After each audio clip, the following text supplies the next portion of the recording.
نحمده ونصلي ونسلم على رسوله الكريم اما بعد اعوذ باللہ من الشیطان الرجیم بسم اللہ الرحمن الرحیم انا انزلناه فی لیلۃ القدر وما ادراک ما لیلۃ القدر صدق اللہ العظیم۔ اللہم صلی علی سیدنا و مولانا محمد معدن الجود والکرم وآلہ وصحبہ وبارک وسلم۔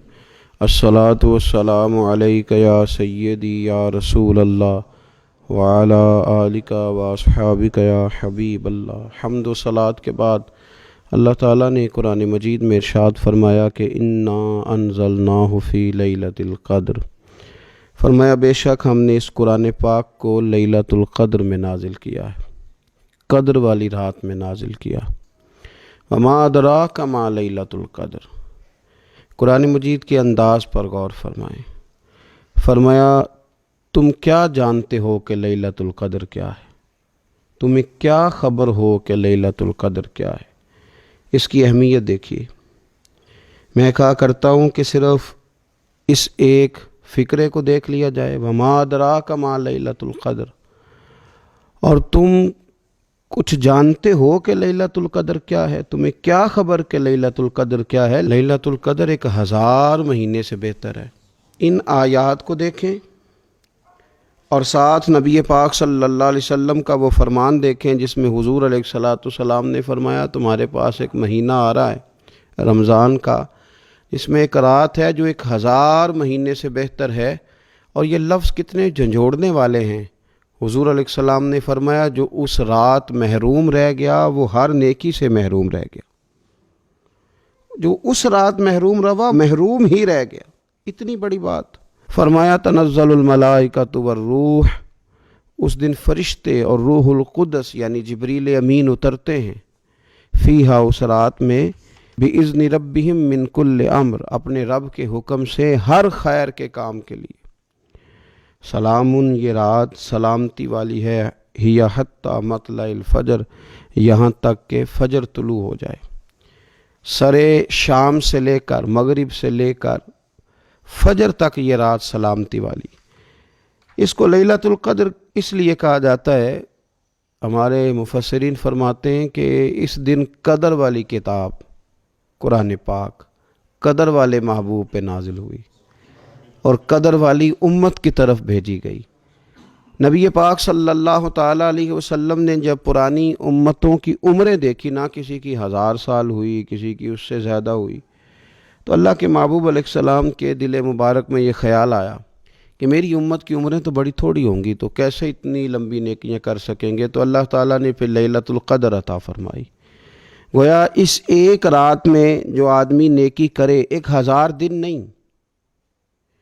کتنا لوگوں کو شوق ہے کہ کوئی ایسا جیک لگے، یکدم میری ساری چیزیں بڑھ جائیں، تو اس پر بھی تو ذرا غور کرے نا۔ یہ ایک رات 1000 دن سے نہیں، 1000 مہینے سے افضل ہے۔ 1000 یکدم آپ کی نیکیوں کی عمر 1000 ماہ تک چلی جاتی ہے۔ کتنی بڑی فضیلت کی بات ہے۔ میرے رسول کریم صلی اللہ تعالیٰ علیہ وآلہ وسلم خاص توجہ دلاتے، اس رات کے حوالے سے خاص توجہ دلاتے۔ اور یہ رات کب ہوتی ہے؟ صحیح حدیث میں موجود ہے، نبی پاک صلی اللہ تعالیٰ علیہ وسلم نے فرمایا کہ اسے رمضان کے آخری عشرے میں تلاش کرو۔ گویا یہ جو 5 طاق راتیں ہیں نا، 21ویں، 23ویں، 25ویں، 27ویں، 29ویں، ان طاق راتوں میں اس رات کو تلاش کرو۔ اس رات اللہ کے فرشتے نازل ہوتے ہیں، آسمان دنیا پر، زمین پر فرشتے اترتے ہیں۔ حضرت جبریل امین علیہ الصلاۃ والسلام انہیں لے کر کے آتے ہیں، اور فرشتے کیا کرتے ہیں کہ جو بندہ اس رات اللہ کی یاد میں موجود ہو، جو بندہ اللہ تبارک و تعالیٰ کے ذکر میں موجود ہو، جو بندہ اس دن اللہ تبارک و تعالیٰ کی بارگاہ میں کسی بھی طور پر حاضر ہو، فرشتے اس کے لیے دعائے مغفرت بھی کرتے ہیں اور رب کی بارگاہ میں التجائے رحمت بھی کرتے ہیں۔ اور ایک روایت میں ہمیں یوں بھی ملتا ہے کہ فرشتے اسے مصافحہ بھی کرتے ہیں، ہاتھ بھی ملاتے ہیں۔ دیکھیے نا کتنی سعادت مندی ہے کہ انسان عبادت کر رہا ہو اور فرشتے اس کی زیارت کو آئیں۔ ہمارے صوفیاء فرماتے ہیں تو پکا پروگرام بنا لے عبادت کا، فرشتے کئی بار تیری زیارت کو آیا کریں گے۔ اور پھر ایک اور بات یہاں بڑی قابل توجہ ہے کہ انسان جب محسوس کرتا ہے نا مجھے کچھ دیکھ رہا ہے، تو ذرا اس کی عبادت کا انداز بھی تھوڑا تبدیل ہو جاتا ہے۔ تو اگر یہ ذہن ہو ہمارا کہ ہمیں فرشتے دیکھ رہے ہیں اور وہ والی مخلوق دیکھ رہی ہے جو ہماری ڈائری ڈائریکٹ لے جا کے ہمارے رب کی بارگاہ میں پیش کرے، تو پھر کچھ زیادہ ہی توجہ مسلمان کی ہونی چاہیے، زیادہ ہی انہماک ہونا چاہیے، وہ کھو جائے۔ ٹھیک ہے ہم کمزور بھی ہیں، ہمارے اندر کچھ پریشانیاں بھی ہیں، ہماری بیماریاں بھی ہیں، ہم لاغر بھی ہیں، ضعف بھی آ جاتا ہے، تھکاوٹ بھی ہمیں آ لیتی ہے، لیکن لمبی تو بات ہی کوئی نہیں، 5 تو طاق راتیں ہیں۔ حضرت سیدہ عائشہ صدیقہ رضی اللہ تعالیٰ عنہا ارشاد فرماتی ہیں کہ جب رمضان کا آخری عشرہ شروع ہوتا تھا نا تو نبی پاک اپنی کمر کس لیتے تھے عبادت کے لیے، خود بھی رات کو اٹھتے تھے، ہمیں بھی جگاتے تھے، کیونکہ سونے کے دن تو نہیں ہے، تو جاگنے کے دن ہیں۔ ساون کی کالی راتوں میں جب بوندا باندی ہوتی ہے، وہ راتوں کو اٹھ اٹھ روتے ہیں جب خلقت ساری سوتی ہے۔ یہ رب کے بندوں کی شان ہے۔ اور ویسے بھی درویش کہتے ہیں کہ رات پوے تے بے درداں نو نیند پیاری آوے، درد منداں نو تے یاد سجن دی ستیاں وی آن جگاوے۔ تو یہ وقت ہے خاص، اس خاص وقت اس بات کی طرف ضرور توجہ کرنی چاہیے۔ اور یہ جو کہا گیا نا کہ فرشتے نازل ہوتے ہیں بِإِذْنِ رَبِّهِمْ مِنْ كُلِّ أَمْرٍ، اللہ کے حکم سے آتے ہیں اور ہر کام کے لیے، ہر امر خیر کے لیے آتے ہیں۔ تو اس میں بھی ہمارے مفسرین نے لکھا ہے کہ وہ تمہارے لیے پورے سال کا فیصلہ کریں گے کہ تمہیں کیا دیا جائے گا، تم کیا حاصل کرو گے اللہ تبارک و تعالیٰ کی بارگاہ سے۔ تو اس کا معنی یہ ہوا کہ پھر تو یہ لینے کی رات ہے۔ ایسا نہ ہو کہ فرشتے آئے ہوں رب کی بارگاہ سے یہ پیغام کرم ہو کہ دینا ہے اور لینے والے سو رہے ہوں، وہ آرام میں ہوں۔ تو یاد رکھیں خیرات اسی کے پیالے میں آتی ہے جس کا پیالہ سیدھا ہوتا ہے، اور اگر پیالہ ہی سیدھا نہ ہو تو خیرات پھر پیالے میں نہیں آیا کرتی۔ تو پھر اس کو جو کہا گیا نا کہ یہ سلامتی والی ہے، تو اس میں ایک اور بات بھی ہمارے پھر مفسرین نے لکھی ہے کہ اس رات، شیطان تو ویسے ہی قید ہے، اس رات بندے کا نفس بھی نہیں اسے تنگ کرتا۔ یہ طاق راتیں اتنی حسین ہے کہ تھوڑی سی بندہ ہمت کرے تو اللہ عبادت کے لیے اس کے دل کو قرار عطا کر دیتا ہے، اسے سکون ملتا ہے، طبیعت ٹھنڈی ہو جاتی ہے، اور وہ بڑے ذوق کے ساتھ اللہ کی عبادت کرتا ہے۔ خوب بیداری کا مظاہرہ کریں طاق راتوں میں۔ میں نے رمضان سے پہلے مشورہ دیا تھا کپڑے وقت پہ خرید لو عید کے، اور وقت پہ سلا لو، اور وقت پہ چیزیں لے لو۔ یہ جو خاص دن ہیں عبادت کے، یہ لوگوں کے بازاروں میں گزر جاتے ہیں۔ یہ زیادہ تر وقت ہمارا خریداری میں اور شاپنگ میں اور ایسے مہمل کاموں میں صرف ہو جاتا ہے کہ جن کی وجہ سے یہ خاص چیزیں جو ہمیں میسر آنی تھیں ان سے ہم کئی دفعہ رہ جاتے ہیں۔ تو اس رات کرنا کیا ہے؟ زیادہ سے زیادہ کھڑے ہو کے رب کی عبادت کریں، قرآن شریف کی تلاوت کریں، استغفار پڑھیں۔ سیدہ طیبہ طاہرہ حضرت عائشہ صدیقہ رضی اللہ تعالی عنہا نے عرض کی یا رسول اللہ اگر مجھے یہ رات مل جائے تو کیا پڑھوں؟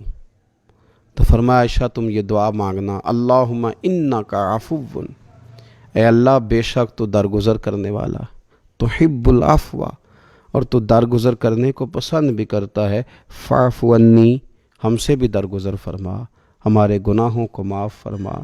یعنی اس رات اللہ سے درگزر کا سوال کریں۔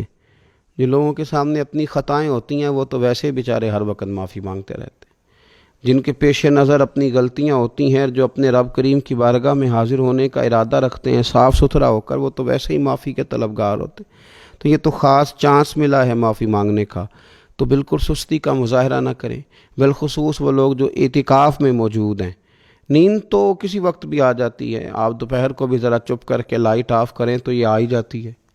آپ سر شام بھی تھوڑا سا کھانا کھانے کے بعد اگر کمر سیدھی کرنے کو بھی لیٹ جائیں تو نیند تو پھر بھی آ ہی جاتی ہے۔ لیکن یہ سنہری قسم کے ایام ہیں، سختی نہیں، پابندی نہیں، فرض نہیں، لیکن اگر شوق کے ساتھ، ذوق کے ساتھ، توجہ کے ساتھ، میں ایک مثال دیا کرتا ہوں کہ یہ ہمارے پاس قیمتی دن ہے رمضان کے، ایک عمل کا ثواب 70 کے برابر ہے۔ تو جس طرح انسان کے پاس کوئی چیز تھوڑی دیر کے لیے آئے تو اس نے جانا ہو تو لوگ اس سے زیادہ فائدہ اٹھانے کی کوشش کرتے۔ دیہاتوں میں نا غریب گھروں میں استری نہیں ہوتی تھی، ہر گھر میں نہیں ہوتی تھی، تو کسی پڑوس سے استری لے کے آتے تھے تو بوڑھے لوگ یہ کہا کرتے تھے کہ زیادہ کپڑے استری کر لو، استری واپس کرنی ہے۔ جس چیز کو واپس کرنا ہو تھوڑی دیر کے لیے ہمارے پاس ہو، اس سے زیادہ لوگ نفع لینے کی کوشش کرتے ہیں، تو یہ تو تھوڑے دن باقی رہ گئے، طاق راتیں تھوڑی رہ گئیں، زیادہ نفع لینے کی کوشش کریں۔ اللہ تعالیٰ اس سال جب فرشتے لیلۃ القدر پہ آئیں تو وہ امت مسلمہ کے لیے ایسا رحمت کا پیغام لے کے آئیں کہ دین پھر سے غالب ہو جائے، اسلام پوری دنیا کے اندر اپنے غلبے کے ساتھ سامنے آ جائے، کفر کا، ظلم کا، زیادتی کا، جبر کا ہمیشہ کے لیے خاتمہ ہو جائے، اور اللہ تعالیٰ اس سال لیلۃ القدر میں جن لوگوں کو معاف کرے گا رب کریم ہم سب کے نام اس میں شامل فرمائے۔ آخر دعویٰ ان الحمدللہ رب العالمین۔